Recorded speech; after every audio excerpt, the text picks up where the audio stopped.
Nosferatu the Vampire by M Sloth Levine, featuring original music by Alissa Voth. My name is Hannah Pryfogle, she, her, hers, based in Boston. I'm the producing artistic director of Sparkhaven Theater and the director of this play. And my name is Blair Nodelman, she, her, hers, based in Boston also, and I am one of the co-founders of Homesick Play Project, where we produce virtual pop-up readings of performances of new work at all stages of development, specifically during the COVID-19 crisis. This play has had a long journey, from a workshop production on Halloween 2018 to a full production scheduled to open on March 19th, 2020. While we had to postpone that iteration, this virtual experience has been incredibly rewarding for all of us, and we can't wait to share it with you.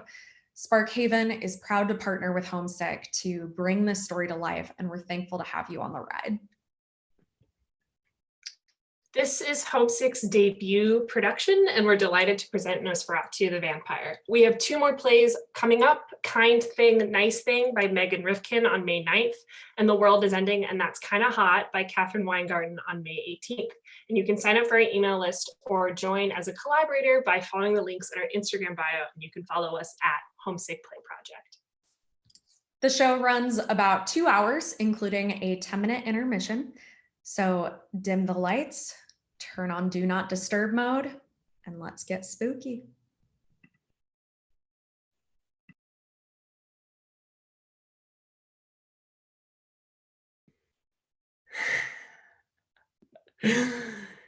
In the 1920s, F.W. Murnau could not get the rights to make a movie based on Dracula from Bram Stoker's estate. He changed the names of characters and simplified the plot, but he was sued anyway, and they tried to destroy the film. But vampires don't stay dead for long, and we remember the film called Nosferatu. Now, in 2020, Dracula is freed from copyright. That's how we got Hotel Transylvania 1, 2, and 3. Across the internet, drag queens lip sync on Instagram Live every night, and we would love to lip sync, but we don't want to be sued and have our play destroyed. So, you'll have to use your imagination and wait to see us live.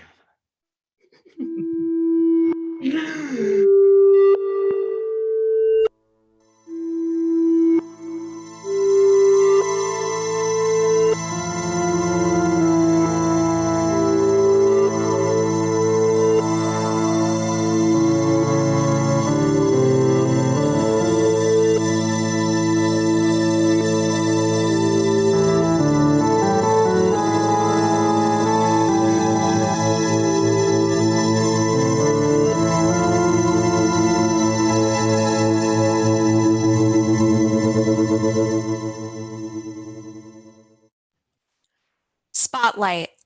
Count Orlok sits at a table with a typewriter. They lip sync Vampire Again by Marlon Williams, or something like it. Orlok begins to type. It is a letter of inquiry to Knock and Associates about buying a home in Bremen. The letter makes its way across the ocean and onto the desk of Nicholas Knock, who opens it. A swarm of insects escape. Knock reads the letter. A big old coin falls out. Knock and Orlok dance in parallel. Nosferatu. That name alone can chill the blood. Nosferatu.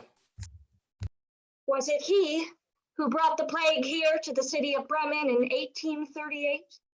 I have long sought to find the causes of that terrible epidemic, and I have found at its origin and its climax the innocent figures of J. Harker and W. Murray, only recently wed.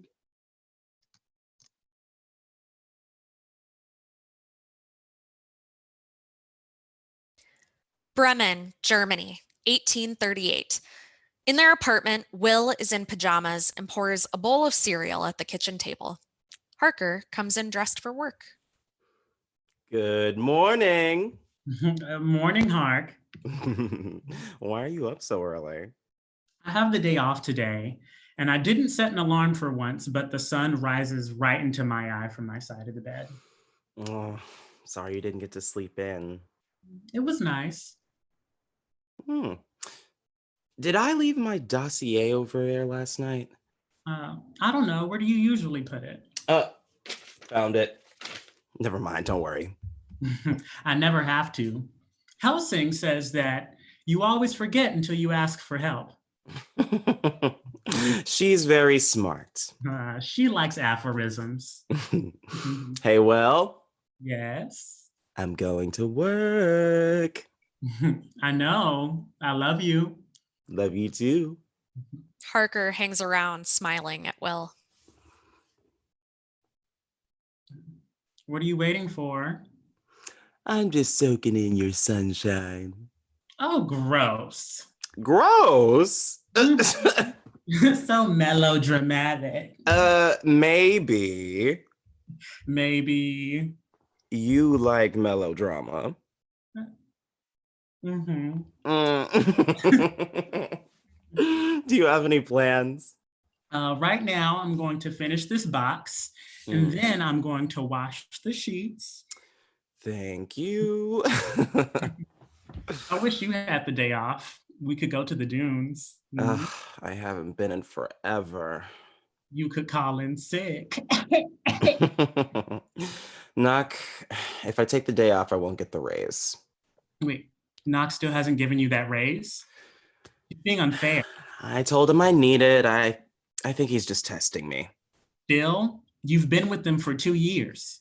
He wants to make sure he's investing in the right person. All this waiting. We can get an actual apartment with real space. Someday we'll live someplace like the Carfax Estates. Oh, it's so pretty.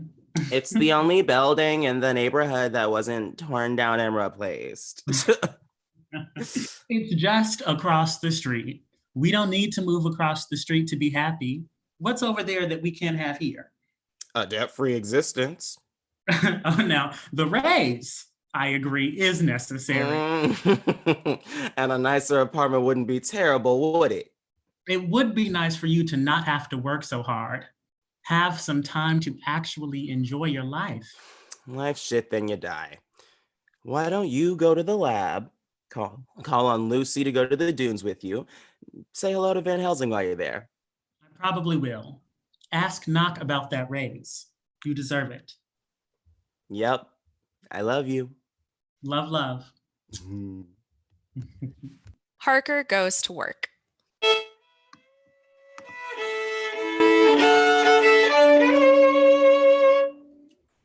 Harker always listens to music on the train to work. Sometimes we realize we've listened to the same song or the same album at the same time when we talk at night about the day. Music changes your mood. It can fortify you for the day, and every commute is a march towards a battle. It's dangerous to go out there unprepared. You never know who's going to yell at you. Will gets dressed and waters some plants. Harker gets to work.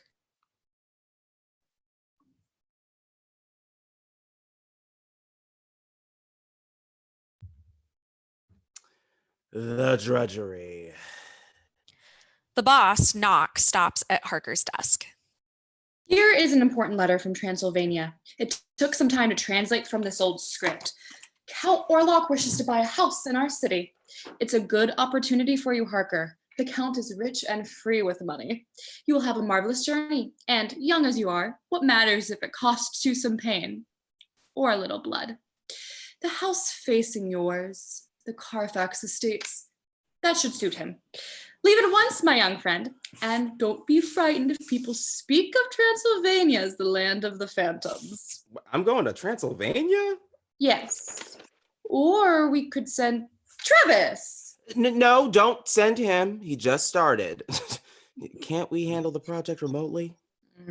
I'm disappointed in your lack of commitment to the company. No, that's not it. I can go. I'll go. Good. You will leave very soon. This is a very important account. He's buying the Carfax Estates. Yes. He will be converting it into his own private residence. The whole building? These old nobles from the continent have ancestral gold. This will be nothing to him. At the dunes, Will and Lucy look out over the sea. So I've met someone. That's awesome. Who? I was at the opera last week. You went to the opera? Yes, it was good. They were doing I Sigarette de Twin Peaks. I've never heard of it. After the first act, I was in line for the bathroom and I was just gushing about Audrey's aria, and this American guy turns around and was like, yes, it was incredible. And he was so cute. What's his name? Quincy Morris. He goes by Tex. Isn't that the cutest? He used to be a cowboy. Right? Ooh, I can't wait to meet him. How is Harker? How is being married? Great, as always. I've never been loved by someone the way Harker loves me. I wasn't sure being married was going to be for me. Like, it felt so normal. Like, not what I expected of myself. And like nothing has really changed. I just wake up every day with someone I love. I want that for everyone. I wish everyone had that. You'd like it. I'm happy waking up to different people.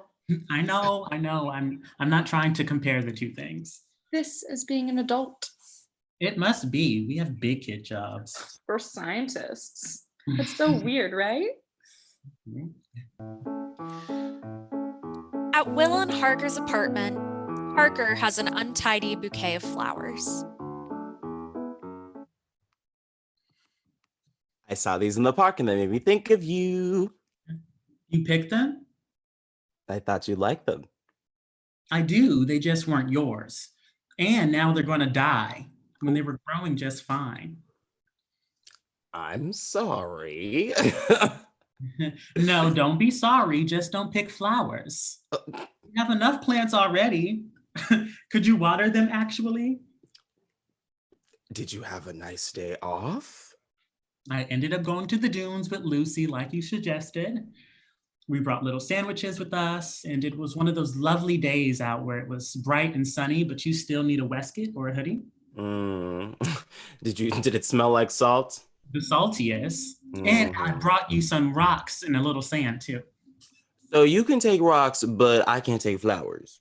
Rocks are dead, sweetie. That's so sad. I'll put them with the rest of the collection. Will pours some sand into a big glass bottle on the mantle, already half full with sand and rocks and shells. Don't put it all away. I'll take one with me. Harker is packing. Why are you packing your things? I may be away for several months. Will Knox sending me to some lost corner of the Carpathians. I'm going to Transylvania.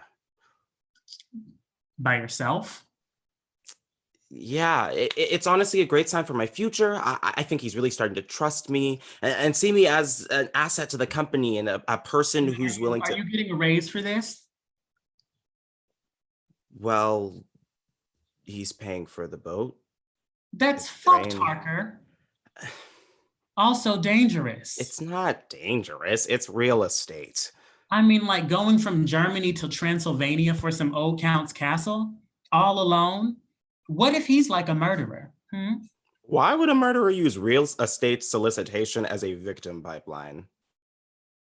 I just think the whole thing is weird. I suppose it means Knox trusts me more than the others. Well, what am I supposed to do here by myself? I could see if you could come with me. Dr. Helsing needs me at the university. If she gets the grant for the coniferous botanical study, she'll need me and Lucy in the greenhouse every weekend. And this Count Orlok needs me. I'm gonna miss you. Aw, you like me. Aw, we're married. I'll only be gone for a month, maybe 6 weeks. It shouldn't be difficult. I think he just needs like someone to explain all of the legalese to him. He's just old and. Okay, but I'm staying at Lucy's while you're gone. Why? I don't want to be here alone without you. You're gonna be fine. I just don't. Don't laugh at me. Oop. I don't like living alone. I never did it before we moved in together. It's okay. Is Lucy going to be cool with it? I could be gone for a long time. She'll be happy to have me there. The university pays for her to live there, and I'll be closer to work. Will you at least come by to water the plants? Yes, of course. I'm gonna miss you. I'm gonna miss you too. But I'll write to you every day. And I promise we'll still go on our honeymoon next year when we've saved up. Aren't you worried about this at all? I'm going to be just fine. Harker has already been pulled away. Harker will be fine, Will. Thanks, Lucy. They'll be back soon. We've got plenty to do in the meantime. Let's go out. I want you to meet Tex. As Harker travels to Transylvania, Lucy introduces Tex and Will. Hey there. Nice to meet you. Will is sad because their spouse is on a work trip. We have to distract them. It's hard being away from the ones you love. My family is back in El Paso. Oh, I'm Well, sorry. here's where I live. You make the best of it.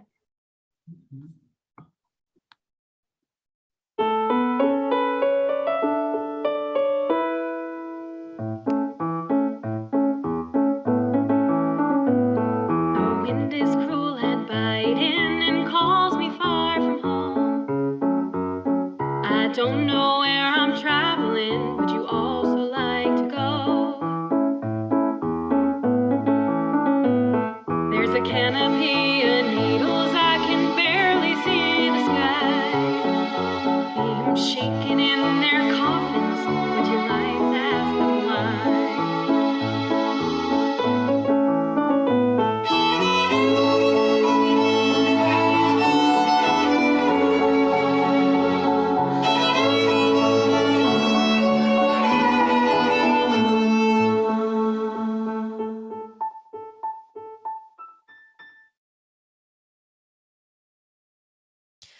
From relay to relay through the dust raised by the stages, Harker hurried on. A coach speeds along rugged countryside. Harker disembarks from the coach and enters a rustic inn. Good evening, traveler. Hello. Is your kitchen open? Of course, what can we get you? Some dinner, please. Got stew and biscuits. I could exchange some money for goods and services. Oh, that is customary. Thank you.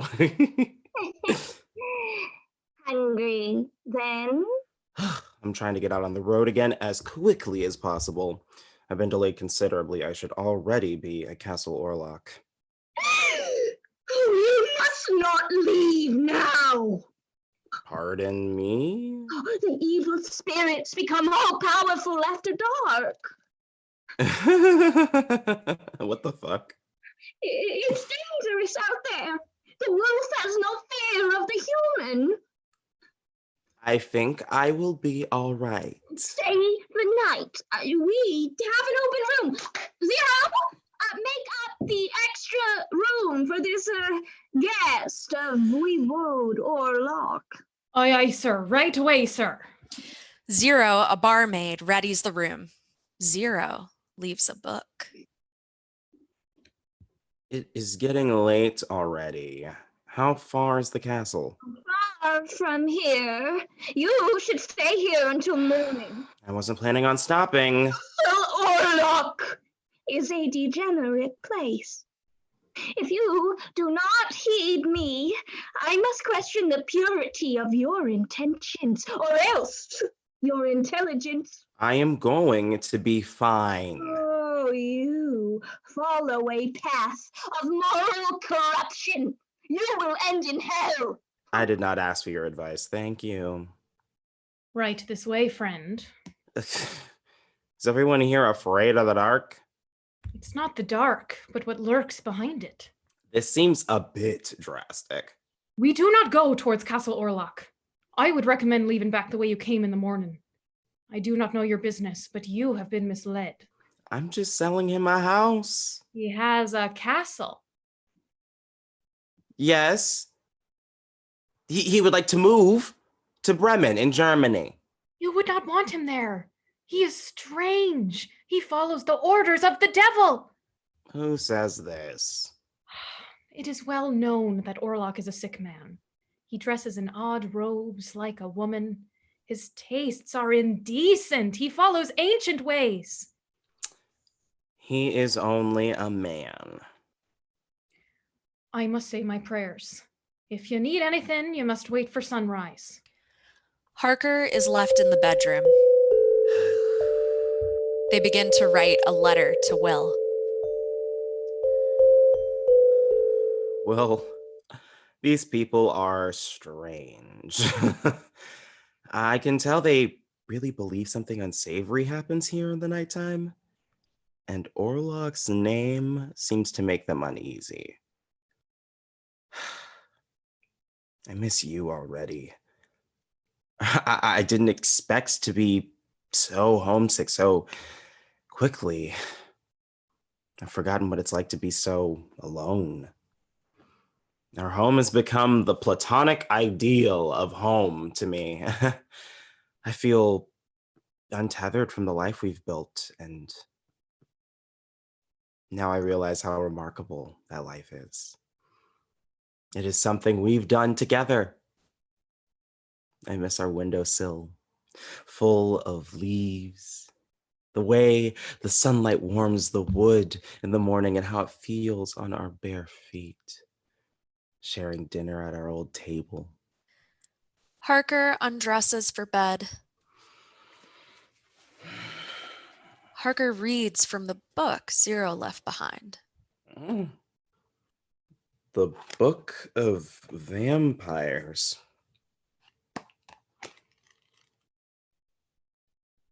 And it was in 1443 that the first Nosferatu was born. That name rings like the cry of a bird of prey. Never speak it aloud. Men do not always recognize the dangers that beasts can sense at times.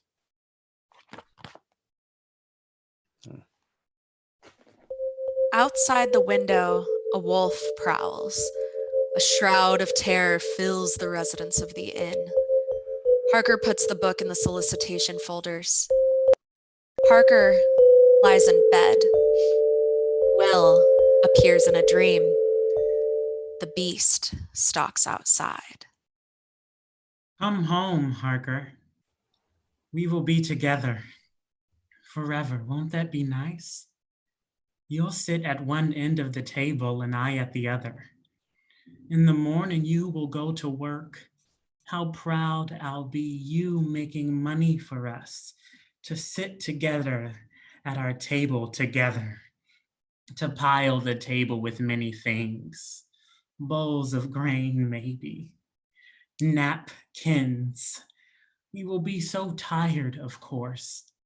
When I get home, I will wash my hands of the students I teach. We will light a lantern when the sun sets. We will have dutiful sex. You will buy me things. I will also buy things. We will look down the table towards each other, not at each other, but towards, in the direction of each other. You will stretch your neck muscles until it is time to hunch over your desk again. It will be exquisite. Morning breaks. Good morning, my friend. Time to change the bed sheets. Sweat right through them, didn't you? Carriage over the mountain leaves after breakfast. If you must go, go. Zero rushes Harker to get dressed and onto the carriage. Through the mountains we zoom, across the forest we go. Harker speeds through the mountains. It halts. We will go no further, dear, not for fortune. We will go no further. Here begins the land of the phantoms. The driver throws down Harker's luggage. Harker picks up the suitcase, astounded. The earth turns away from the sun. Harker is met by a dark coachman. Harker gets into the coach. It speeds through the woods. The ride is quiet for a moment. The sound of the wind and the creaking of the carriage becomes a song. The dark driver begins to sing, almost to themselves. The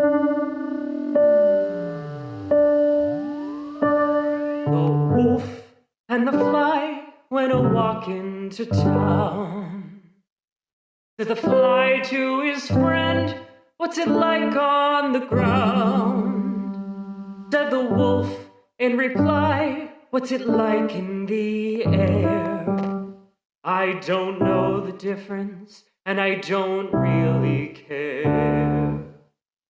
The wolf and the fly went along an old path.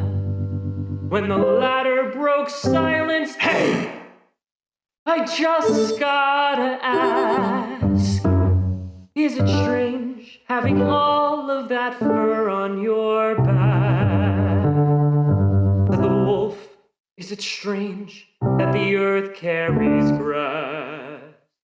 Now the wolf was annoyed and he strut with a scowl. When the fly asked his friend, "What's it feel like to howl?" "How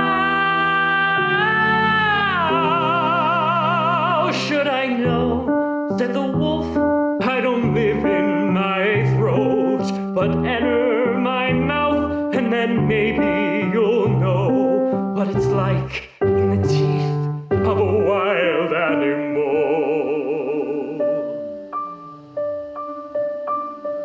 Unhinging his jaw, the darkening sky, without any resistance, the wolf swallowed the fly. The coach stops and leaves Harker in front of Castle Orlok. For a moment, Harker is totally alone. Itchy eyes bore into the back of the skull. From under an archway, Orlok waits for Harker. Orlok wears a long, dark gown. It is buttoned all the way up to the throat. "You are late, J. Harker. It is almost midnight, and my servants have all but retired. I'm sorry. It is almost time to eat. You must be so hungry. Traveling all day, no food, weary." Yes, thank you for saving me something. "I will, of course, weave a welcoming net to catch my guest, falling asleep as I speak." I'm not that tired. They wind into the castle.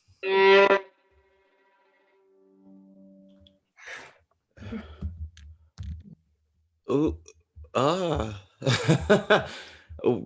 what curious architecture this is. I can't seem to make sense of it. An old way of building. It relied on intuition lost to history, a craft that cannot be written down. They lead Harker to sup at a dining table. They sit. "You may eat. I'm not hungry at this hour. Of course, I will not feed." Orlok sits across from Harker and watches. A pause. Harker has performance anxiety.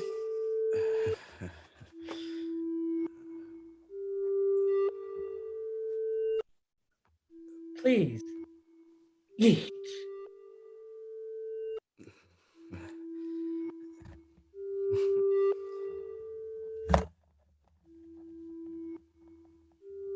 Harker cuts a finger on the bread knife. Ooh, oh. My finger. Oh. You bleed so freely. I'm sorry, the knife slipped out of my hands. May I? Orlok grabs Harker by the hand and sucks the finger. Deep, long. Orlok locks eyes with Harker. Harker pulls away. Orlok holds fast. Harker backs away. Orlok breathes, wipes their mouth. Let us chat together a moment, my friend. There are still several hours until dawn, and I have the whole day to sleep. They lead Harker to a chair by a fireplace. Fade to black.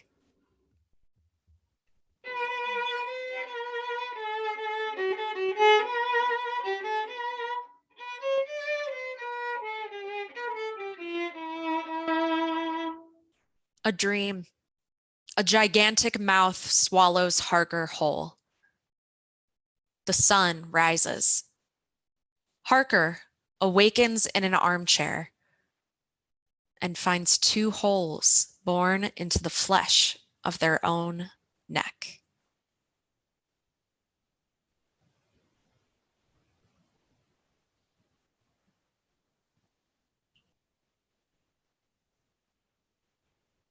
Harker walks in the countryside around the castle and writes a letter to Will.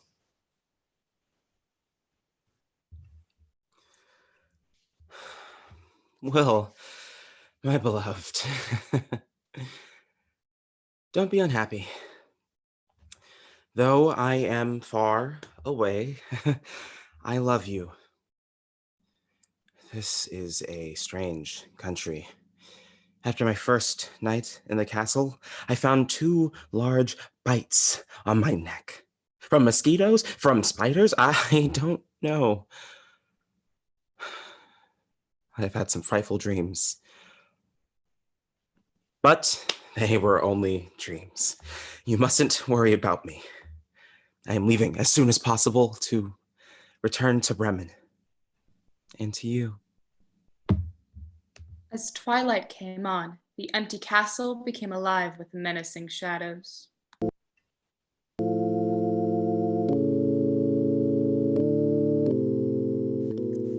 Harker and the Nosferatu review legal papers.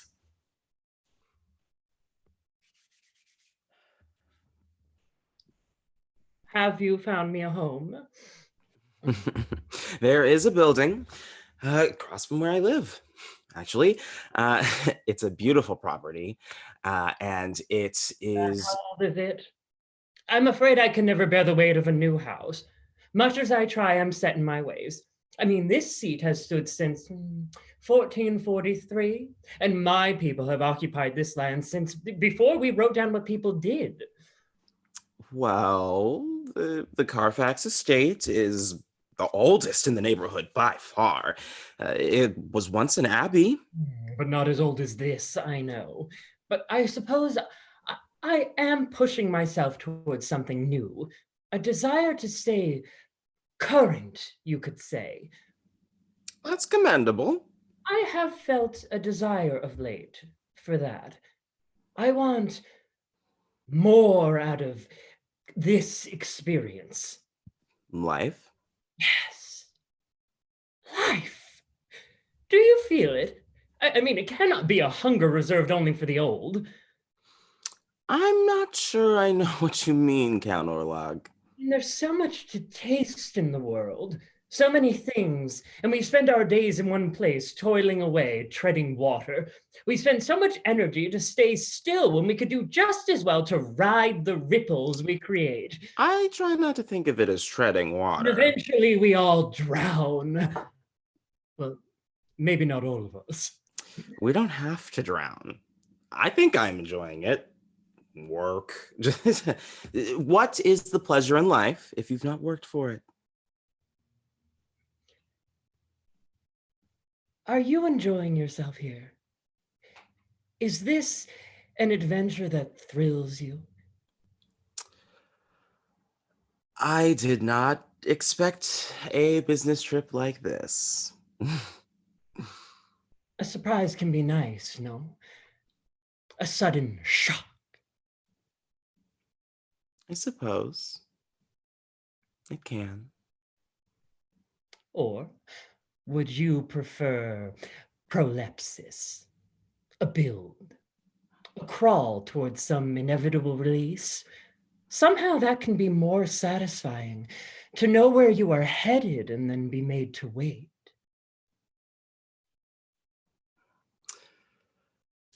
Well, I hope everything here has met your expectations for your new home. If so, we can sign here and we can be done.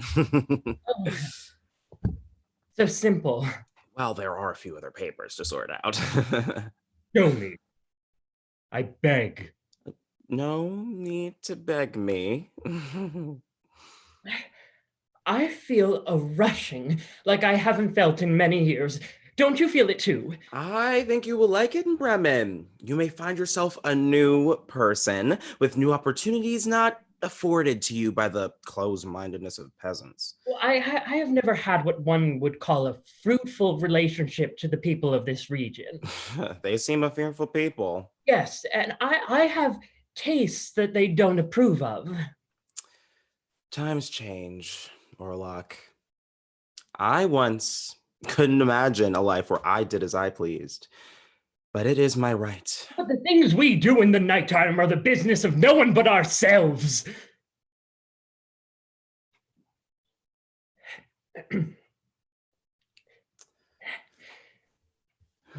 But don't you feel it? We're closer to something. Some sense of history between us. Harker turns through some papers, drops the journal and the book of vampires. A photo of Will falls out. Harker jumps for the books. Orlok finds the photo of Will. Is this yours?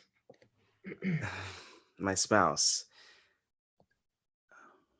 Tell me who this is. Wilhelmina Murray. No, Will Murray. I don't know why I said that. It's Will.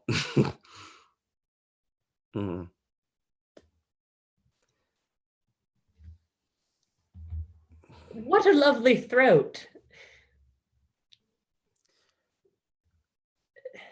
Yeah? Well, that old mansion seems quite satisfactory. It does? We shall be neighbors. You can invite me in to meet your lover. To my house? I hope I would not be intruding in on anything. Count signs the documents. Harker takes the journal and picks up the photograph. When it is lifted, blood drips from Will's eyes. Harker stuffs the photo into a drawer. Harker climbs into bed, holding the journal and the book of vampires.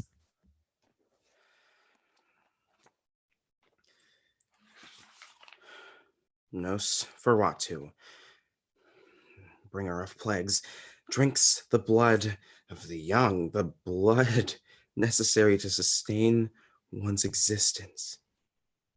One can recognize the vampire by the trace of fangs on the victim's throat.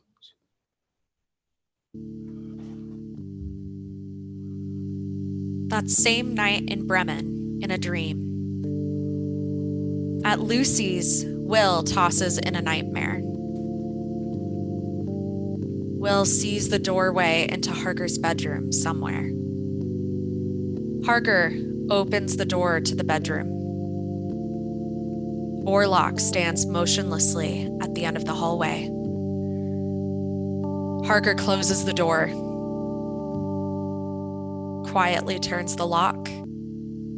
Harker looks out the window for some escape. None. Harker faces the doorway. The lock turns. The door opens. Harker, nowhere to go, is on the bed up against the wall. The Nosferatu stands in the doorway. Will, in Lucy's apartment, walks onto the balcony. Somehow, Orlok fills Will with them. They are confused by this. Lucy follows Will. Will, where are you going? Why are you up? Listen to their music. The children of the night. I can't hear anything. The wolves. Their howl is contagious. Louder, they say. Louder. Will collapses in Lucy's arms. Dr. Van Helsing, quickly! Harker! Harker, hear me! The Count advances on Harker, who lies asleep. In Harker's bedroom in Castle Orlok, the Nosferatu has a vision of Will, who runs to Harker and kisses them in sleep.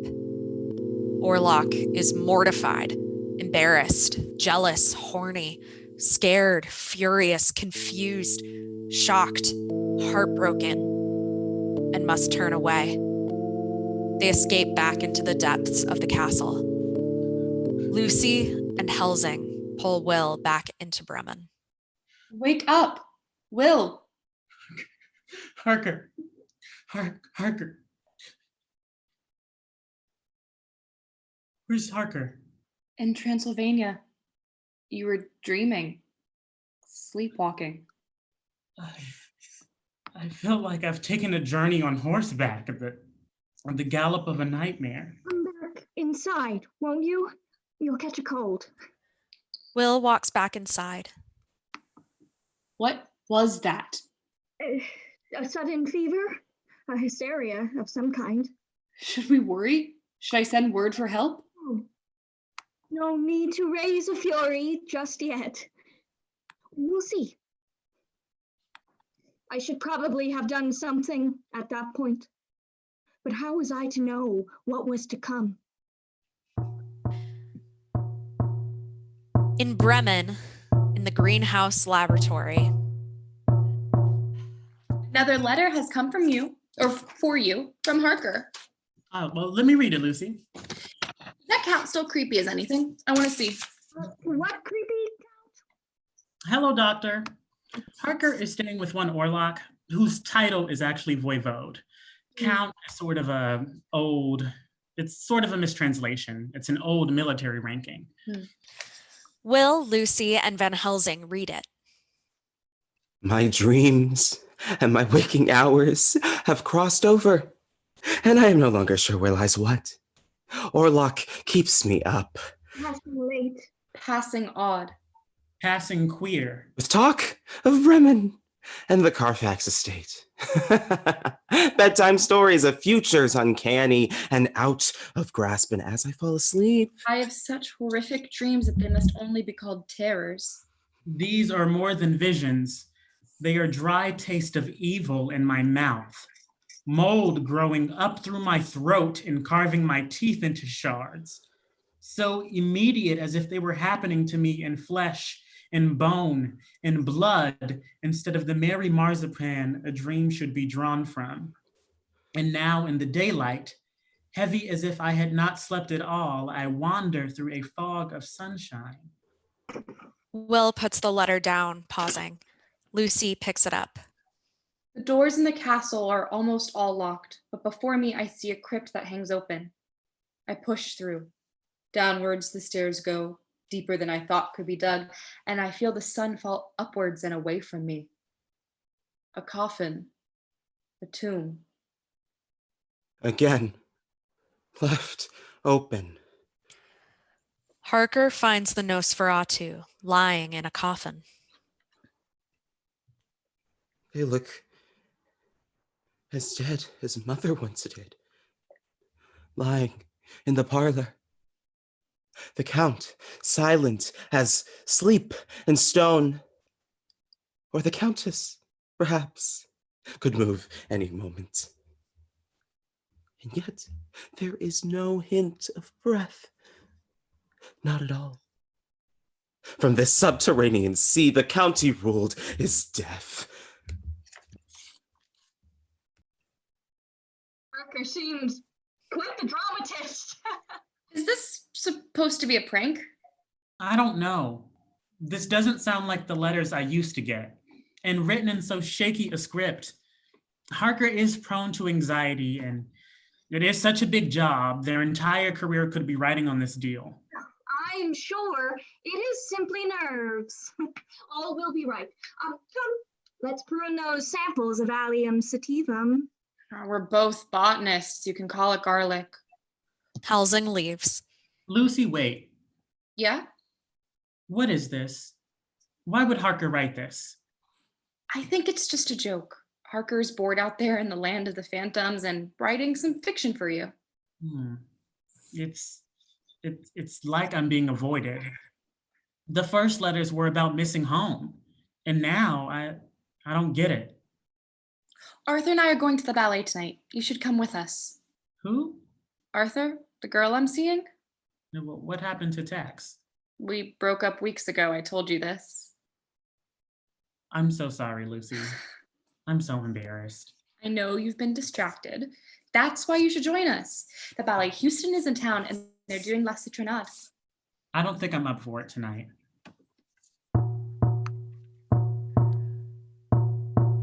Harker looks out the bedroom window. Harker sees the voivode loading coffins on a horse-drawn cart. Hey diddle diddle, the rat ate the riddle before I jumped over the moon. The little dog whimpers with anticipation when the world will start singing of tune.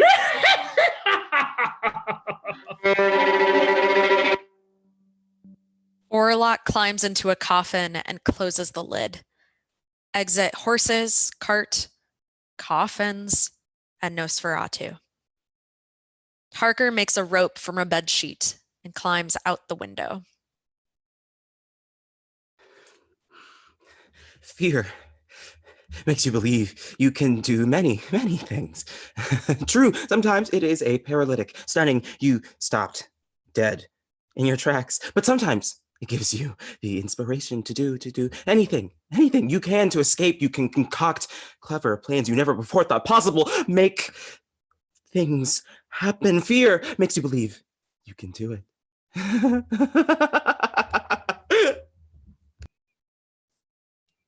Harker falls to the river below and is knocked unconscious.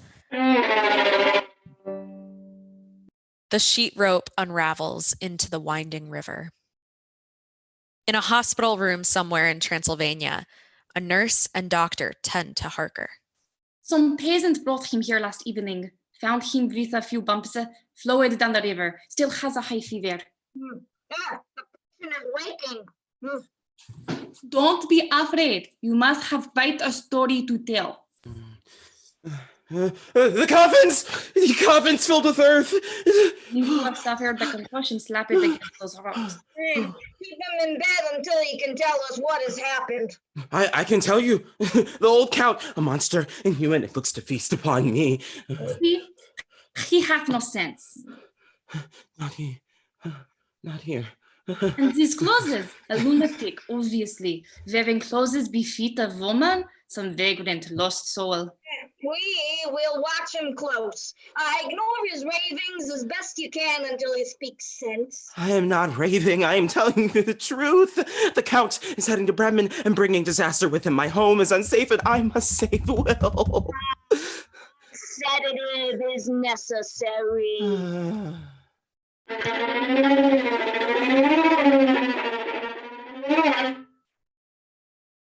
Knock sits at his desk. He opens a drawer and a swarm of insects fly out.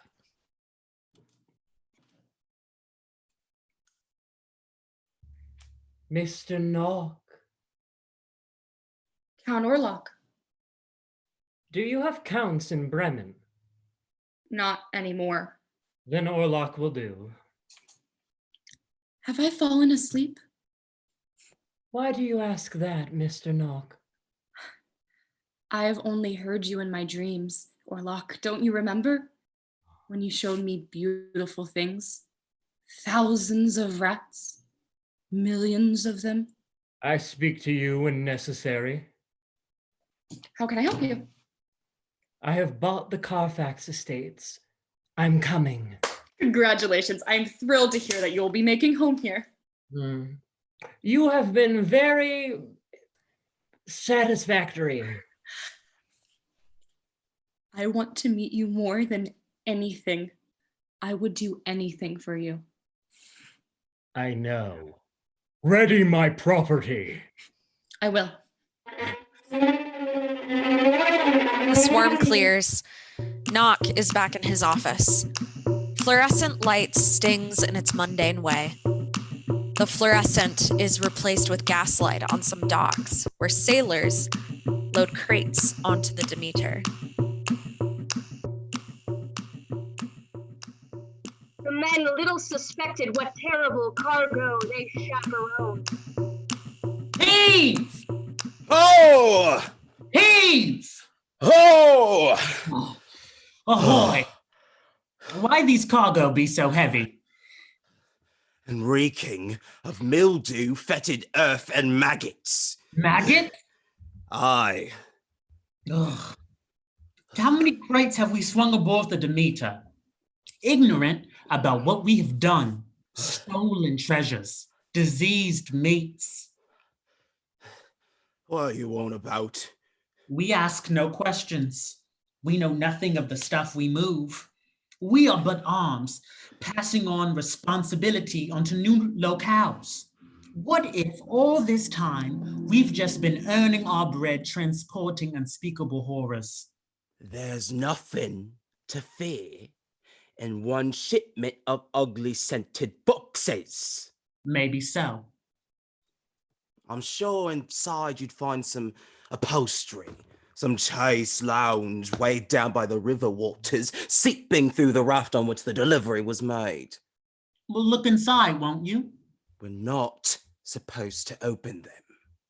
But it might be damnable to abet unknowingly the evils of other men. I will show you. You are racked with paranoia. Tipping over one crate, they find only dirt and rats. Rats! Oh!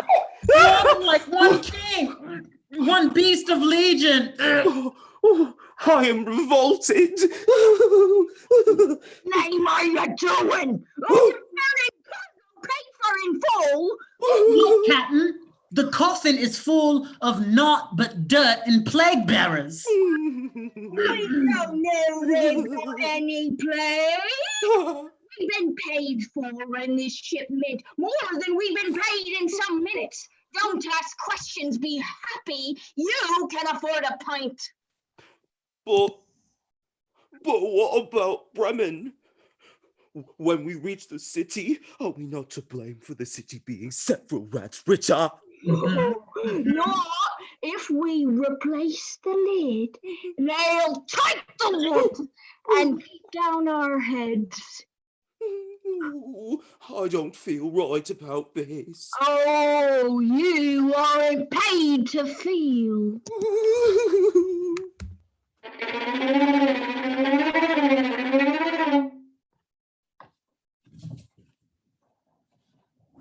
We are building suspense, making it tense, tense, tense. Excuse me, Mr. Knock. Huh? Oh, welcome inside. We haven't met, but I'm Will Murray, Harker's spouse. Oh, are you? Yes. I was wondering if you knew when you expected Harker's arrival back in Bremen. Expectations run high. Many ships are due to return. Have you received any notice? I've stopped finding letters in the mailbox. We're all abandoned eventually. Better to accept it. I don't think Harker has abandoned me. That's not what I meant. Do you know where they are? You shouldn't worry about Harker. There's so much more to life than romance. Don't you have your own goals? Things you want that Harker was taking from you? No, we're partners. And I don't think it's very appropriate for us to be discussing. The rules of discourse are changing and arbitrary. That's not what I... Sorry for taking up your time, Mr. Knock. You must be very busy. And anxiety ruffles us here in Bremen. We anticipate. We stockpile. We do. Prepare for the winter or the party or for whatever storm comes. All we want is more life. Isn't that right? You don't want to share that with another person, always sapping it away. We compile it ourselves. We find it all around us, lying around us.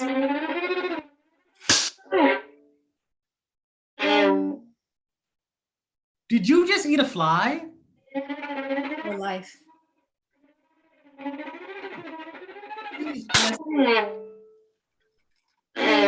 Just send me word when you hear about Harker will be returning.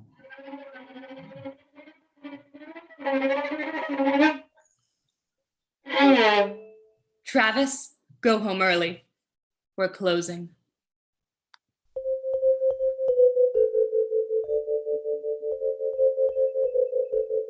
Dr. Van Helsing in the laboratory, studying a carnivorous plant, a fly trap from somewhere.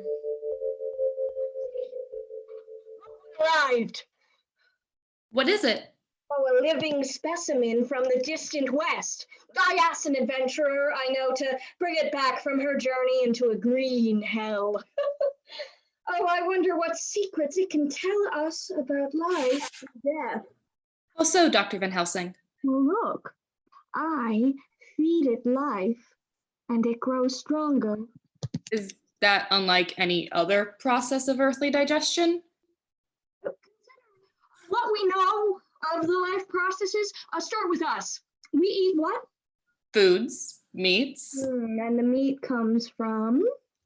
butchered beasts who eat other similar beasts. Yes, and the small beasts eat plants. Yes.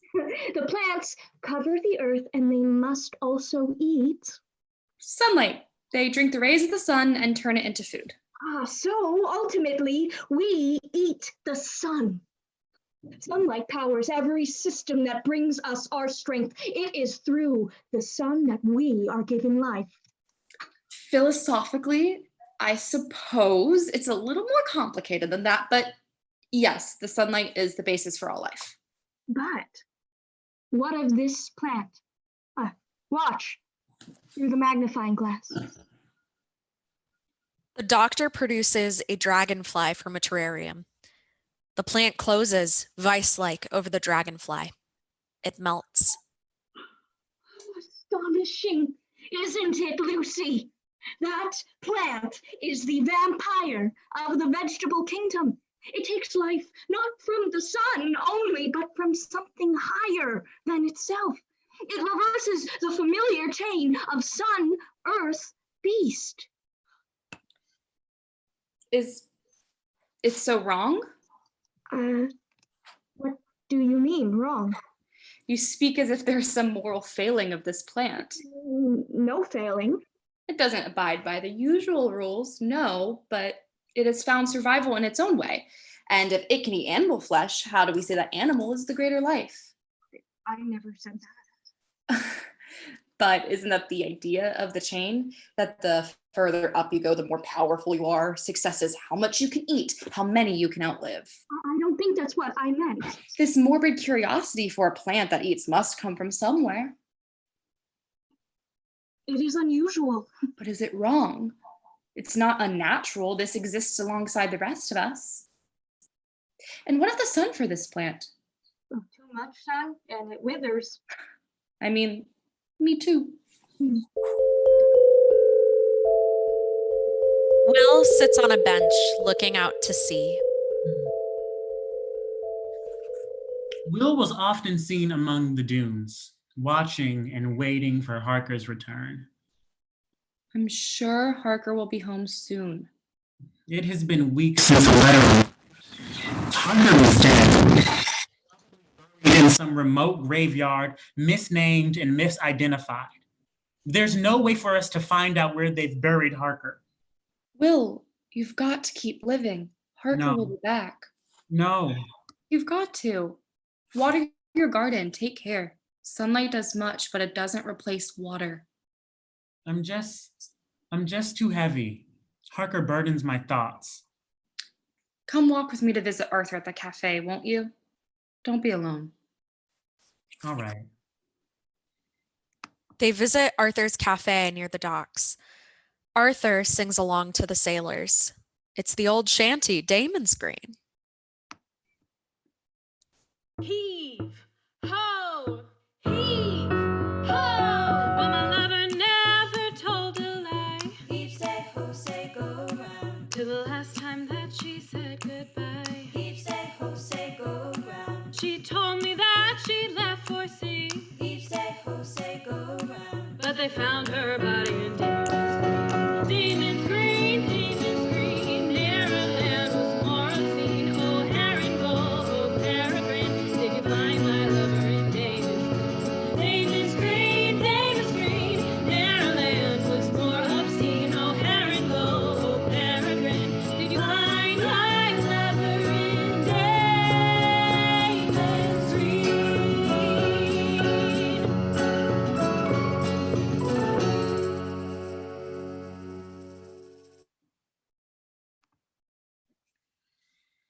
Arthur has a letter. Will, a letter has arrived. A letter? Will takes the letter and goes into another room. Arthur, we should see other people. I just don't like sea shanties. Can't say I'm surprised. Is there someone else? I think I'm in love with my psychiatrist. Dr. John? Harker dresses in the hospital. Will, I have been unable to write you. I have been bound to my bed in this hospital. All is not well, but I am returning home. This you must believe. I am leaving quickly and so cannot linger on this correspondence. If I'm lucky, you'll receive this correspondence and hear it in my voice. Dr. John, Hi, Lucy. I've come to tell you I'm switching psychiatrists. Oh, you could have just left a message. I'm also asking you out. On a date? Yes. We get along very well. We spend more time talking about the symphony than my Adderall. They're premiering a new piece by Sarah Devochka on Friday. Would you like to go with me? Very much. I'm sorry for being so forward. I'm getting so little sleep. Is your friend still staying with you? For how much longer? I don't know, doctor. They could walk out of the house if someone isn't there to catch them. If they need sleeping pills, I could get them an appointment. I'll mention it, but I don't know if that's the solution. A nurse knocks and enters the office. The patient who was brought in yesterday is having an episode. I have to go, Lucy. I'm sorry to cut this short. The symphony? Yes, on Friday. In Knock's cell, More. I must have more. 10 flies is one spider, 20 spiders is one nightingale, 4 nightingales is one cat, and I am 14 cats deep. He's dealing with psychosis, probably a deficiency in vitamins. We will start him on a cocktail and watch closely.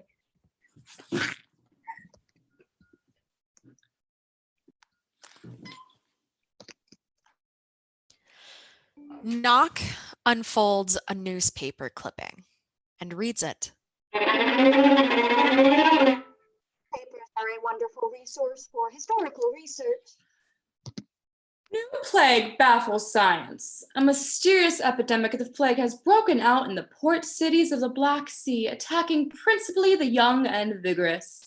The cause of the 2 bloody marks in the neck of each victim baffles the medical profession. My mistress is here. I must be ready. A price must be paid. More life for the mistress. All for her. Aboard the Demeter, first one man was stricken, then all. In the hold of the Demeter, captain tends to a sick sailor. One evening at sundown, the captain and his first mate buried the last man of the crew. On the deck of the Demeter, Captain Bellow and Demi toss a body overboard.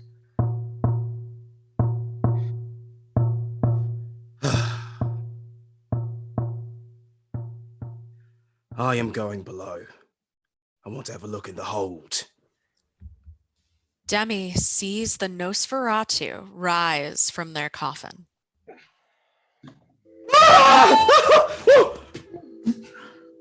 The sailor escaped into the sea, flinging herself overboard and into the thrashing jaws of Poseidon. In the storm, Captain Cassius Bellow tied himself to the steering wheel of the Demeter. The Nosferatu approached him. In the dark of the storm, barraged by the jagged rain, lightning gave the poor captain flashes of a tall figure approaching steadily. A great dread engorged him until he burst. The silhouette of the ship continues onward, arriving in Bremen. At Lucy's house, Will sleepwalks to the terrace. You have found me a home? This is 3 times this week. You must return to the doctor in the morning. This inconsistency is fatiguing. He's coming. I must go meet him. Your nightmares are even spreading into my own sleep. I did not expect a business trip like this. Nick Knock attempts to climb out his cell window. The mistress is coming. The mistress is here. Knock flails.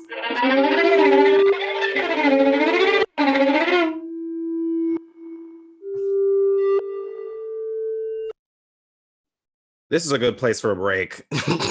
Here we will try to collect ourselves. Use the bathroom if you need to. Stretch your legs.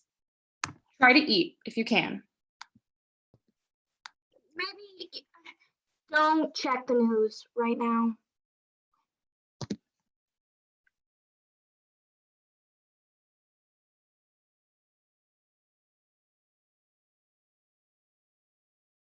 Remember to wash your hands for 20 seconds, or until your hands fall off. Whichever comes first. It's ironic, isn't it? Whichever comes first. What is? It's ironic, isn't it? For us to be gathered here to watch a story and to see the characters hear news of plague when our own newspapers say the same thing.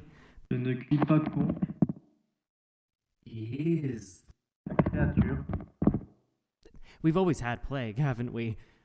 Are people that real disease? Is that melodramatic? It's ironic, isn't it? Plague, when our own newspapers say the same thing. Remember to wash your hands for 20 seconds, or until your hands fall off. Should our fear of pandemic push us into solitude? What is loneliness? Comme ma voix seule et de sa grâce pure, non pas qu'elle desservit nullement les douceurs qu'elle me fait, car Gary m'a de tout mot 07. Quand elle m'a donné, sans autolire, mon cœur. Does hand sanitizer actually do anything? Did anyone else wash their hands before this, or was it just me? Créature. What Je ne crie pas con, créature. is Amour partiste, c'est bien. when do Non, handshakes replace bows and curtsies comme à anyway? moi seul et de sa grâce pure. Why do we allow our telephones Pas to qu'elle be desserve so nullement dirty? Why don't we have universal health care when we have universal death? Tout mot nous est retrait. What Elle m'a donné, is sans recollir, mon What cœur, is ma bouche loneliness? et pas What le désir. is loneliness?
A storm knocks about the Demeter. It clears and the ship has docked. Orlok drags a coffin off the ship. In the quarter moonlight, they sit in the middle of the street on top of the coffin. They look at the moon. They stand under a gas lamp. They feel light. Halsing comes down the street with a lantern, looking for Will. Oh, excuse me. You haven't happened to see a sleepwalker? Oh, no, I just arrived. It's very late. Do you need directions? You should be inside if you can. I've been inside for what feels like ages. Do you smell the air? Fresh, like the storm has cleared all obstacles. I can only smell your luggage. I'm afraid seawater may have soaked through and set in a mold to your belongings. I had not noticed. I've been carrying this for so long, perhaps I've been unaware of some changes. Try to enjoy the air. Halsing takes a few steps away and breathes in the night air. Oh, yes. Yes. Well, this kind of calm is rare in Bremen. Enjoy it. When the sun comes up, the streets will already be full. I passed a baker on his way to begin today's bread. I shall be firmly indoors by morning. My journey has been long and I do need my sleep. Oh, that reminds me. I must find my friend, the somnambulist. Oh, that means sleepwalker. It is a fearful condition. I will cherish my ability to walk fully awake and open to all this new city has to offer me. Welcome to Bremen, traveler. I must be off. Halsing continues down the street. I have long tried to understand why the Nosferatu traveled with the earth-filled coffins. Recently, I discovered that to preserve their diabolic power, vampires must sleep during the day in the same unhallowed ground in which they had been buried.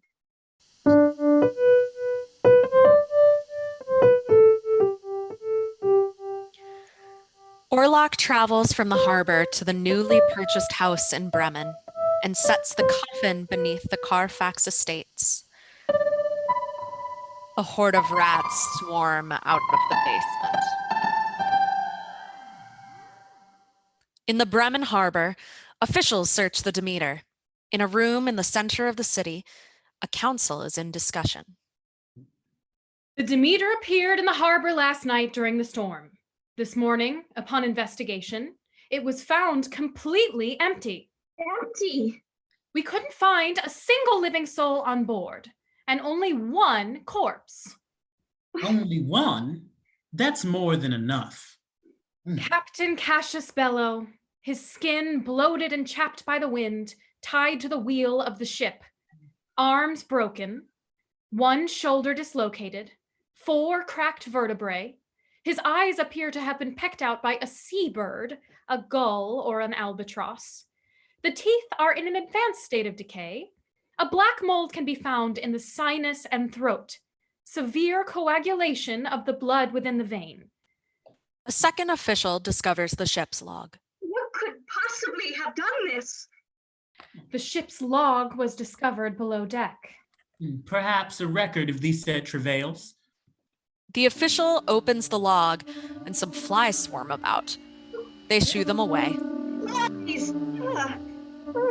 Flies, don't overreact. Perhaps this is the most measured reaction one can have to finding a fly-infested tome upon an empty ghost ship. Ship's log, Varna to Bremen, 24 April 1838. Past Byron, east wind, carrying 5 passengers, crew of 7, and myself, the captain. 6 May, rounded Cape Diodati. One of my men, the strongest, is sick. Our crew is restless, uneasy.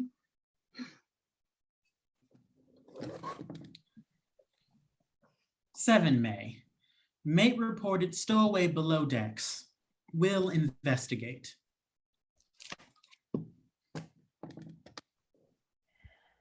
"18 May. Past Polidori. Panic on board. 3 men dead already. Mate out of his mind. Rats in the hold. I fear the plague." The plague? We must not react in horror. We must remain calm. When the people of Bremen hear this, they will not remain calm. We are not prepared for such a plague. We need... Someone coughs up black-green blood. We must deal with this quickly if we can. Whispers echo through the city. It is a time of panic. We do not know what has truly happened aboard the Demeter, but a plague has been brought into the city. The ship will be sunk. I am held here in the hospital, the first man of the city to be affected, but I have seen scores of people brought in to rot with me.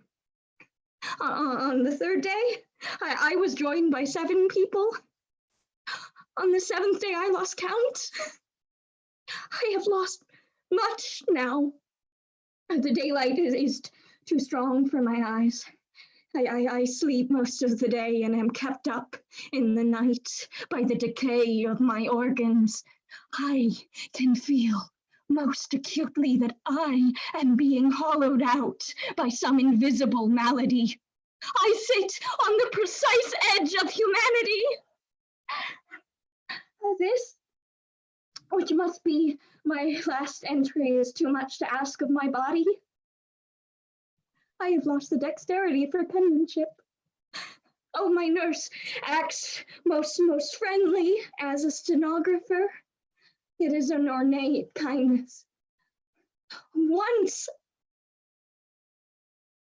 This is where the first recorded patient's testimony has ended.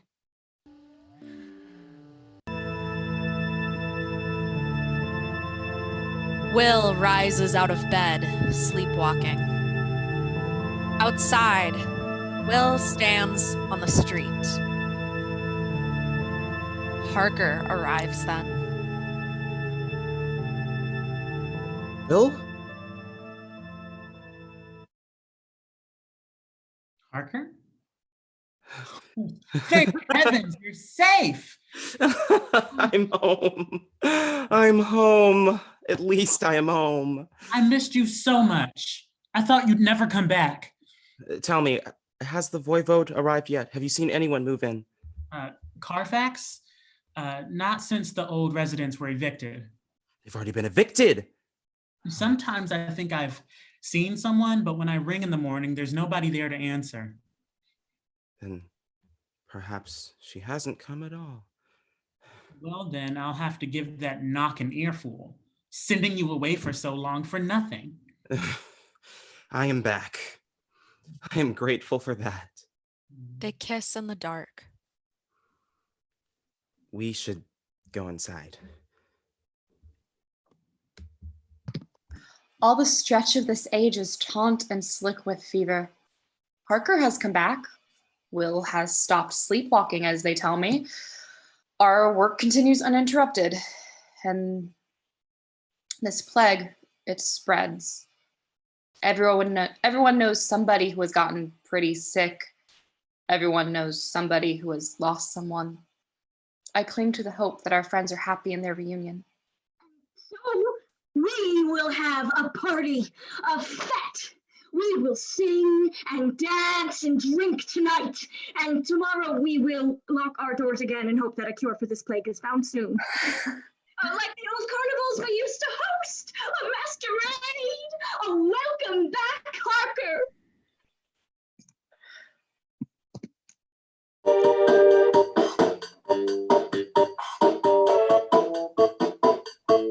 They're in a ballroom at the university.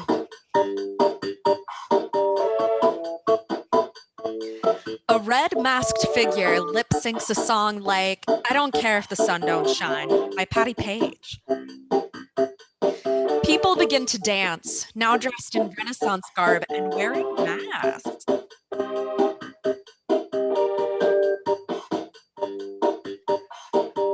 Lucy starts coughing up a lung. The music pauses. The red masked figure glares at her. Dr. John gives her a glass of water. The song continues.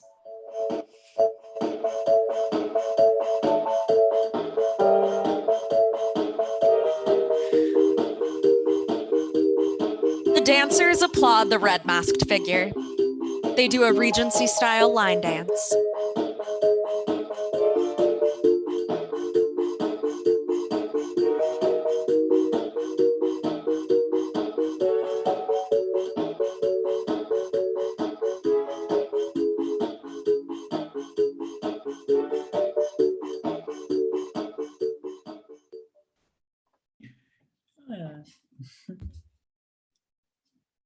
We shouldn't be here. This whole masquerade is a mistake. This is your party, Harker. We all missed you. Your friends didn't even get to say goodbye. You left so quickly. It's stupid to be having a celebration in these times. We can't stop living because of the plague. What's the point if we act like we're dead already? It isn't plague. You don't know what you're talking about. I'm sure we will hear some good news soon. Perhaps. When we get home, I can help you unpack. You'll feel at home again. What if we have to leave quickly? Why would we leave? Never mind. I don't want to talk about it. Ignore it. Put it out of your mind. You can't talk about it? You can't talk about where you were, what happened. You can't tell me anything. I can't help you if you don't tell me what happened to you. I thought we were here to have fun. Harker, so good to see you again. Thank you, Lucy. It feels quite surreal. This is Lucy's partner, Arthur. This is Doctor. Oh my goodness. Did I say Arthur? It's all right. I'm Dr. John. Nice to meet you, Harker. And you, Will, we haven't officially met yet. I'm so sorry. Stop apologizing. Really, don't worry about it. We should get ready for the next song. Doctor is playing. Oh, you're a musician? An amateur musician. It's a lovely relief from the screams of the asylum. He's very good. Lucy leads Dr. John away. I'm going to get a drink. Dr. John takes his position with the band.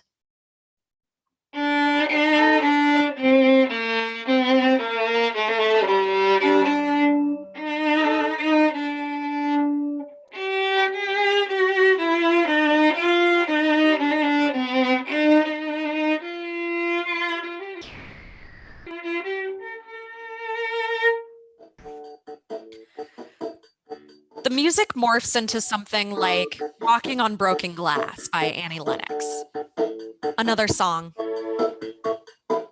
The red masked figure holds their hand out for Will.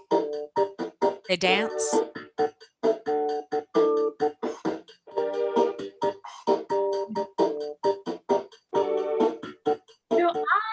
I don't think we've met before. You have a wonderful mask. How do you know the guest of honor? I'm Will, Harker's spouse. How do you know Harker? Do you work with Knock? No. We met through Knock. Well, I thought your performance earlier was great. Thank you. You must be the happiest of all for Harker to be back. Yes, I miss them very much.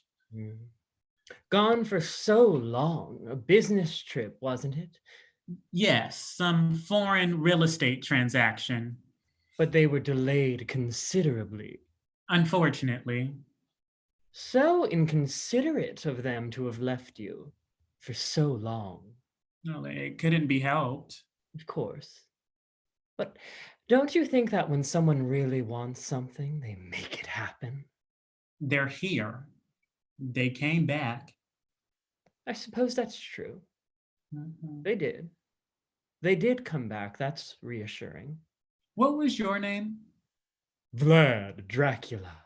No, I think I've heard of you, but I can't think of when. Well, perhaps in another life we knew each other. You look so familiar. Well, if you work with my spouse, there's a clear explanation for that. What do you do for work? I work at the university. I teach evolutionary biology and botany and work in the research lab with Dr. Van Helsing. Oh, so you know all about how the world works. Nobody knows all about how the world works. Nobody knows everything. But isn't that the purpose of science? To understand and control the world? Understanding something and controlling it are different things, first of all. And I only really understand what I specialize in. I don't know much about geology, for example, and I don't need to. Well, you're right in that. I mean, you could live, I don't know, 1,000 years and not know everything. Of course, simply living gives you some knowledge, but unless you're actively pursuing growth, you won't learn anything. If you study cinematography for 6 years, you're going to know how to make a film. But if you spend 60 years without making a film, you're going to be 60 years older and know nothing about cinematography. I agree. Don't we stagnate ourselves for no reason? We find ourselves comfortable in what was once a revolution, and then soon we ourselves become fossils. When you've worked hard for something, you deserve to enjoy it. You don't have to be a master of several things, or even one thing to have a wonderful life. You can be good at something that makes you happy and work hard for the food on your table. And if you found the people you like, that should be enough for you. But there's more to be had. But one doesn't need everything. Who are you to tell me what I need? I didn't say anything about you. I told you what I want for myself. That's not about you. Lucy falls into a coughing fit. The party ends.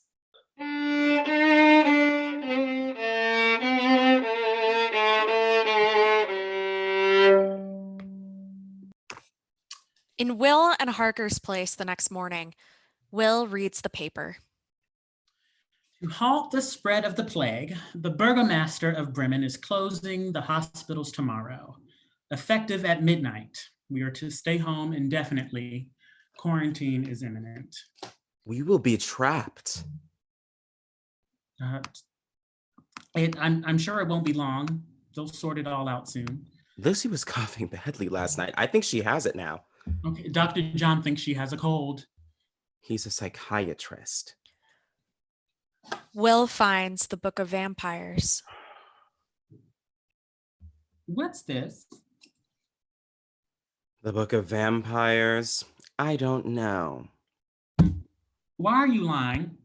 And why are you treating me like someone who doesn't know when you're lying? Don't look at it. I was given it by a woman in Transylvania. It's nonsense. It's meant to make you afraid of things. Don't. read it. Oh, fine. I'm going to bed. In the middle of the day? It's a nap. Ooh, well, don't take an angry nap. You always just wake up more tired. Why are you always telling me what to do? Harker shuts the door too hard. Will reads from the Book of Vampires. One can recognize the mark of the vampire in the trace of fangs on the victim's throat. Only light can break the frightful spell. A person pure in heart who will offer up their blood freely to Nosferatu and will keep the unclean spirit by their side until after the cock has crowed. The Nosferatu cannot bear the light and so destroys the body. The innocent will facilitate their transaction.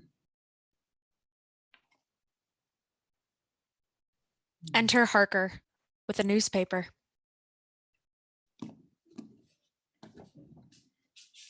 Lunatic evades holding. Prominent real estate agent and alleged pet murderer Nicholas Knock recently escaped through the window of his cell at Price Memorial Hospital for the Unwell. Suspect dangerous. If seen, do not approach. I was going to tell you once you were feeling better. Knock has gone mad? While you were gone, I went to go see him. At the hospital? Why? Before that, I went to your office. I was worried about you. What did he say? Did he know where I was? Did he tell you about the voivode?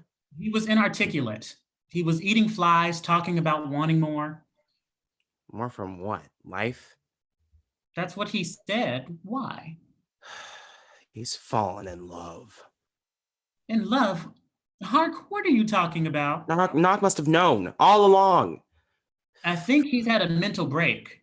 The whole city is under stress. The plague, more people fall ill every day. Even I believe I may be seeing things. What things? The dreams I had while you were gone have come back. Like once you said in your letters, I can't always tell when I'm awake or when I'm asleep. A figure haunts me.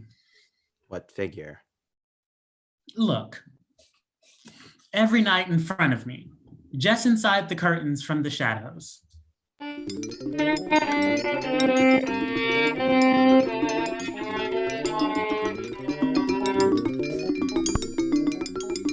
Orlok! And that's the man you went to see? Not a mere man. Nothing but evil engenders it. Why didn't you tell me? But what did he do to you? I have to see Knock. Harker, where are you going? Harker leaves. Will grabs a coat to follow. The doorbell buzzes. Will opens the door. Nobody. The phone rings. Will goes to pick it up. They don't have a landline. Their cell phone beeps. Will sees it and knows how to answer it, but it seems to be a surprise.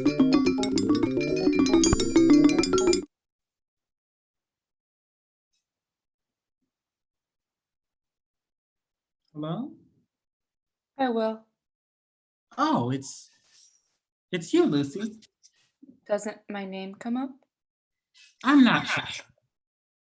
I'm suddenly not used to a phone anymore. Aren't letters so much more comforting? What are you talking about? It feels like it's all coming apart. Everything I thought I knew feels old. Are you okay? I think so. I'm not sleepwalking as much, and for a moment it was as if things had gone back to normal, but it's not. It's not normal. I thought I was better than this. Harker leaves for one business trip and I completely crumbled. I fell apart and I'm not back together. Harker can't do it. Babe, do you want me to come over? You sound really upset. I have to go follow them. Maybe you should stay home. I can come over. You can let me in. Perhaps later. I appreciate it, really. You've done so much for me and I don't want to keep putting this on you. Just tell me I can come into your house. Not right now, Lucy. You have to get them to let you in. I've been having dreams too, like the ones you used to have. I wanted to talk to you about them. It was the same dreams? Why didn't you tell me? Nightmares about your house caving in, the basement rotted into mold. My house? My house. I meant my house. I said your, but I meant my. Lucy, I don't think you have a cold. I didn't want to worry you. Can I come over? I have to meet Harker. He's out. They're out. It's the middle of the time. Huh? Lucy, I have to go. Is Dr. John busy? Dr. John got the plague. He's dead now.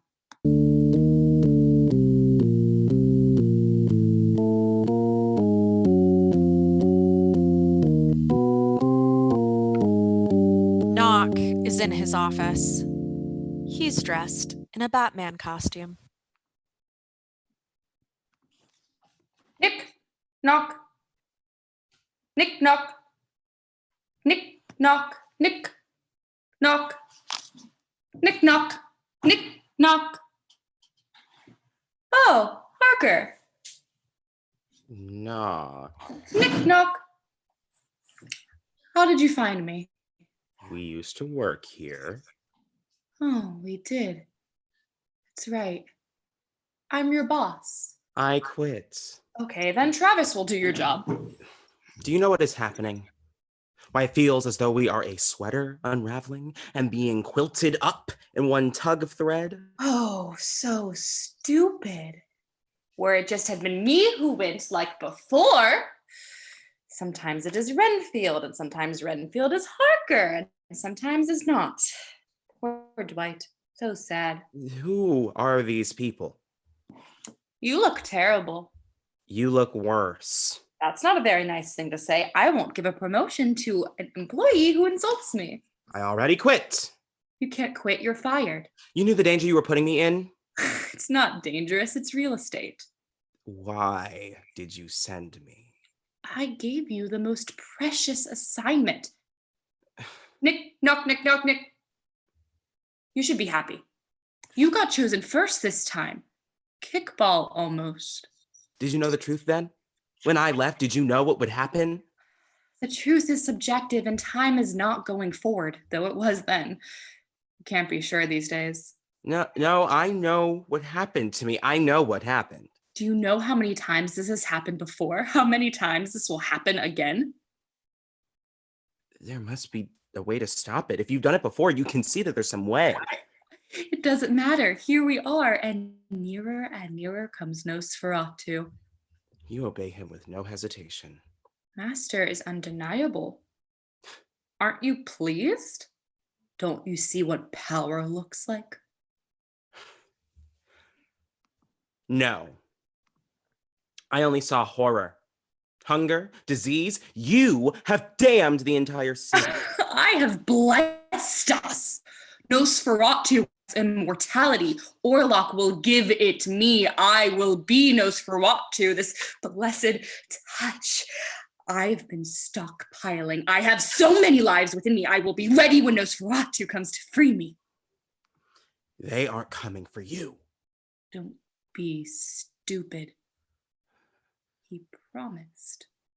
I have been dutiful. I kneel before him. I send him young meat on which to suck. Surely you pleased him. Surely he pleased you. I don't think so. Don't lie to me. I see it in you. Your eyes, they love him. We are the same. How can you resist? Orlok is love. No, he's death. They are death. No, life, commander of death. They are a god and will raise me above the rapture. They won't. They want me. Ugh! Harker jumps on Knock with their hands around his throat. But they want with someone like you. Harker strangles him. This takes as long as it would.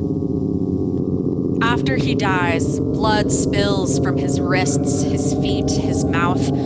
Immense amounts of blood pour out of the Batman costume. It does not stop pouring. Harker is left in a pool of blood, more than could be contained in a human body. Will sees this. I didn't mean to. What the fuck is going on, Harker? What the fuck? Tell me, right now. I want to believe you.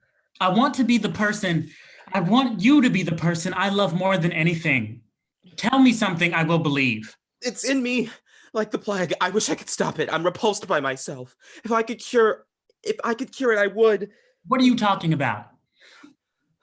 Orlok, they're a monster. They do something. They raise something in you. You look at them and you want to run, but you want to be alone with it. You want to know what would happen if you stayed. You know it won't go well, but Orlok you've been enchanted. An infection, a venomous infatuation, the living dead. Everything you wrote about was true. Yes, it was a terrible place. Look around. Bremen is becoming the same. This disease, the Nosferatu bearer of plagues, bringer of death. We have to leave. We have to get out of here. No. We have to stop this. I have no hope of stopping it. Orlok knows where we live. They own the Carfax estate. They will always be watching. Then we'll go back to Lucy's. She and Van Helsing will take us in, and we will find a way to leave. We must be able to find a way out.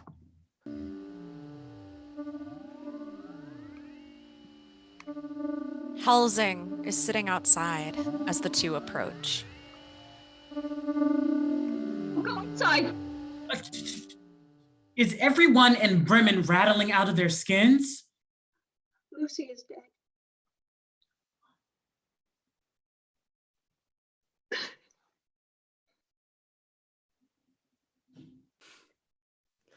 Was it or? The plague. No. No, I would wish something so peaceful on her. Doctor, what happened? I was up in our apartment and I couldn't sleep, so I was in the greenhouse and Lucy came in. It was someone I didn't know. That was Orlok. Shh. I didn't think anything of it. I should have. I should have seen something in it. I should have noticed. What happened? They went into a room and I went back to my plants. I was right there, just looking at flowers. And then I didn't hear anything. I don't think I did. I didn't look up until the door slid closed and I could see through the glass the person standing at the other end of the hall, covered in it, everywhere. Blood? Yes. And they left. And I was just stuck behind those plants.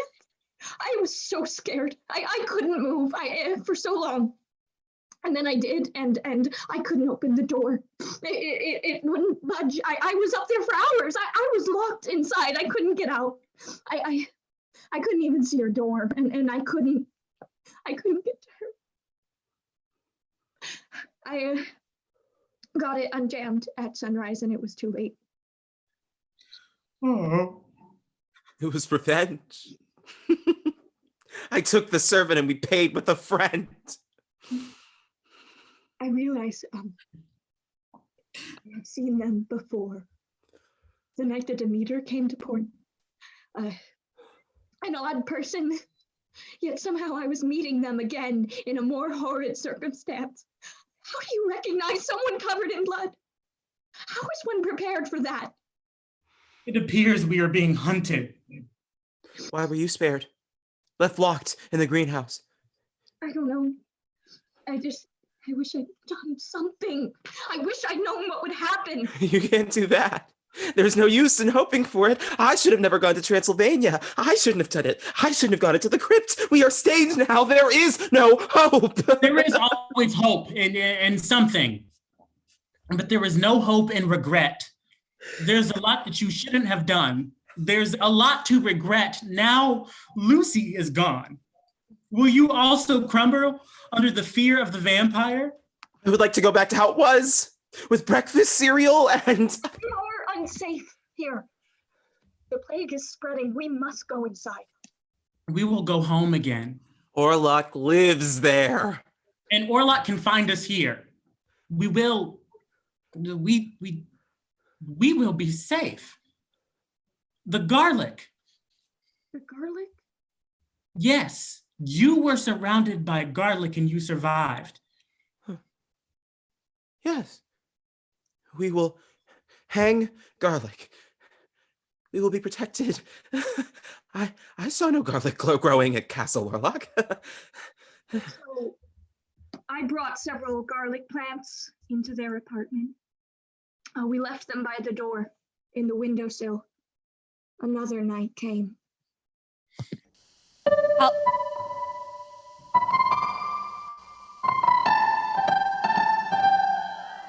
Helsing puts garlic flowers around the apartment.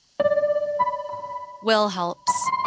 Harker, still drenched in blood, cannot get it all off. There isn't time.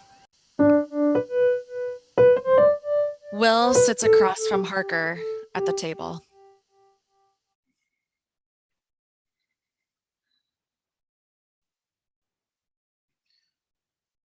We can be safe, can't we? Here, it's enough. We will sit and look towards each other.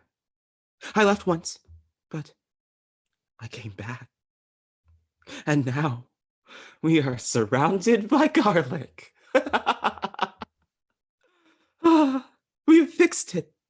This is enough, isn't it? Isn't it? I barely remember the life we once had. It now always seems to be nighttime. But I have come back. We are here together, and we have the flowers. Will be enough. It is getting late. Shouldn't we try to sleep? Yes. There is no garlic in the bedroom. No. We should sleep here. In the kitchen? On the table? Where else is safe? Nowhere. In the morning, we can go walking. We can see the dunes by the sea, but at night we will have to come back here, sleep here. That should be enough. I don't know if it will be. We will bring more sand with us. We will keep it by our side, and it will remind us of life by the ocean. Is it enough to be sustained by a memory of a life that we cannot live anymore? Are you frightened? I am. I'm frightened. Do you need more garlic? We will have more. That's not what I'm frightened of. Oh, don't be frightened. I will get the doctor. You're leaving? Again? All right. I'll stay. Thank you. But perhaps we don't have enough garlic. Is there anything I can say to convince you of our safety? It won't be enough. 2 of us and some flowers? It was enough once. I will go, but I will come back. You've said something like that before, and it was untrue then. Will reads from the Book of Vampires. One can recognize the mark of the vampire by the trace of fangs on the victim's throat. Only light can break her frightful spell.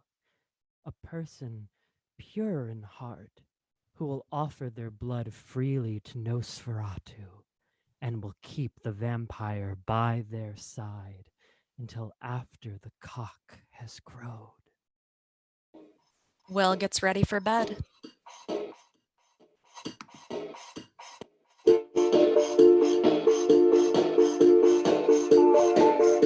Orlok in their room in the Carfax Estates. Lip sings the ABBA song Gimme, Gimme, Gimme? A Man After Midnight? It was covered by Cher? Or something like it.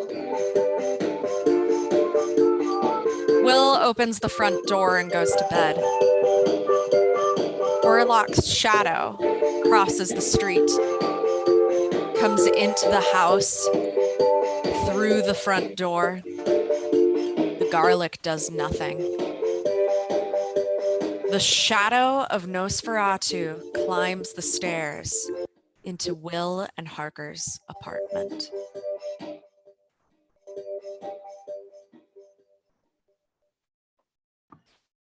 Nosferatu. Count Orlok.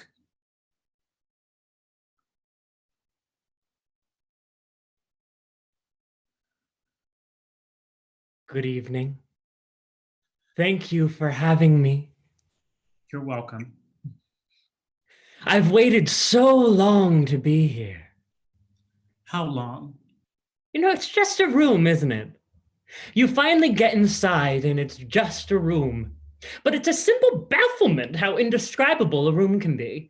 Yes, it's just our room. Yes. You and Harker. Where is Harker? Don't you know? No. I'm here. Harker isn't. That's enough, isn't it?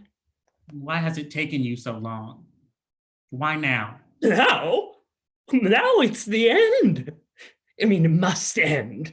You can't go on forever. You must be hungry. You didn't drink from Lucy. Yes. The least you could have done was make use of her. She was a person. She was already gone.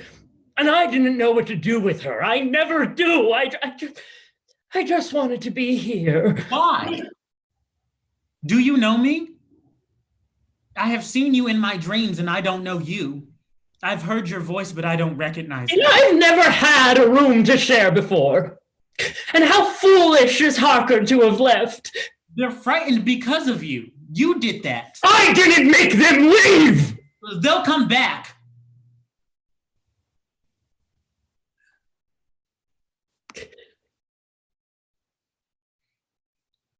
It would be so nice to have a faith such as yours. Well, as you've said, this is the ending of it.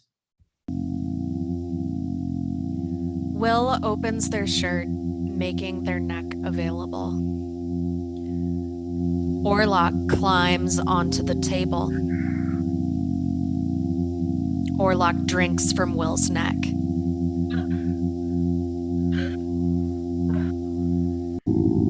The Nosferatu looks up. I have more. I have enough for you. Stay. Stay as long as you can. Will pulls Orlok back.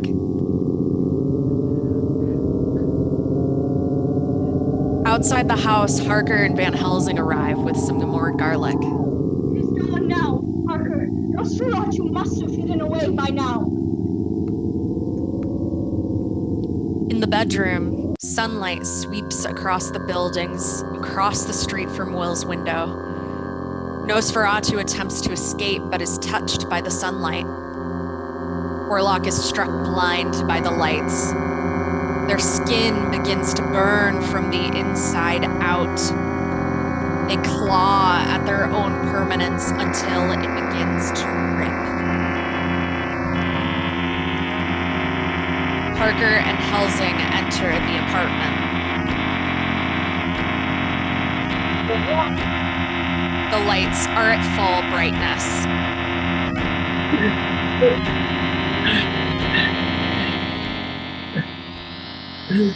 Everyone in the theater can see everything. It's just acting. They continue to hack and cough. They pour a glass of water and take a sip.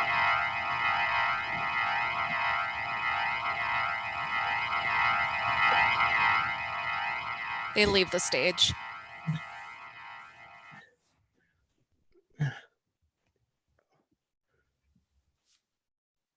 Inside the world, Will awakens. Harker.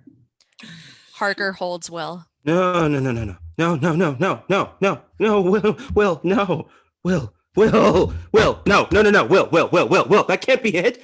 That can't be right. Stop it, come back, Will. No, please, please. In the sun, it withers. There is nothing to fear in the light.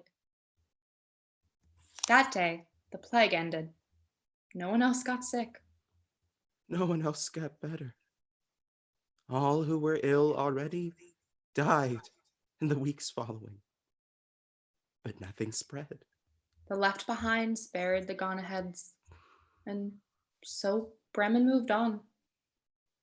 Her and I tried to make sense of what had happened. What was the Nosferatu? Where did it come from? Could it have really died? Was the sun enough to burn it? A puff of smoke and all is well. The voivode Orlok died, but Nosferatu did not. Only light can break the frightful spell. I offered the Nosferatu my body. When the sun rose, Orlok burned, and when it set again, Nosferatu took root in my veins. We buried Will in the pits with the rest. Thousands of corpses piled 30 feet deep. Will continues to haunt me. I imagine they stare at me through the windows across the street, mocking me as Orlok once did. I do not dare step inside. We are fascinated with the story. It does not seem to have a real end. I look for every piece of evidence I can find, every book of vampires, every newspaper that reports some unexplained sickness, every photograph of some deceased relative who remains in the background of photos taken years after. But it grows beneath us, carving into our foundations. The earth below, where just under our feet lay the masses of those who did not make it. It feels so familiar. This death, as if Will has died before and will die again. And yet it still feels like the finale. How can this be? That I will never see Will again, that Will is going to die again, that Orlok will be there always, and yet that Orlok will never come back. It is impermanent and it is final. I don't know what I'm saying. Nobody knows what it means. Nosferatu. That name alone can chill the blood.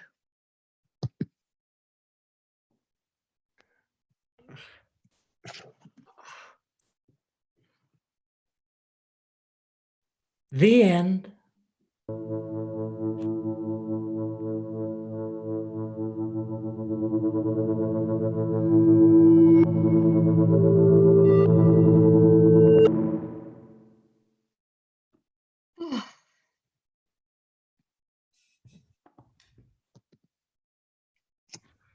Playing Orlok, Dark Driver, Red Masked Figure, Joe Michael Rezes.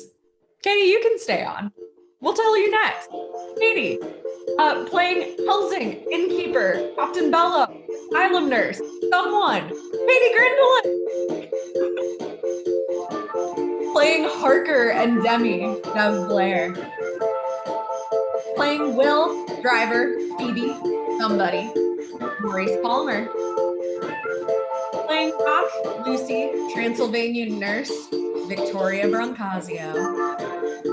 And playing Zero, Official, Tex, Arthur, Dr. John, and the violin, Rebecca Elowe.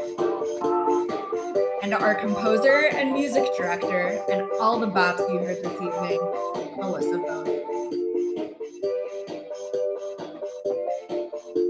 meant to turn her camera on. I need to see her setup. But I think she has to give me consent to share her video, which is fine. And we love consent. My name is Hannah Pryfogle. This has been Nosferatu the Vampire. Thanks for watching and have a good night.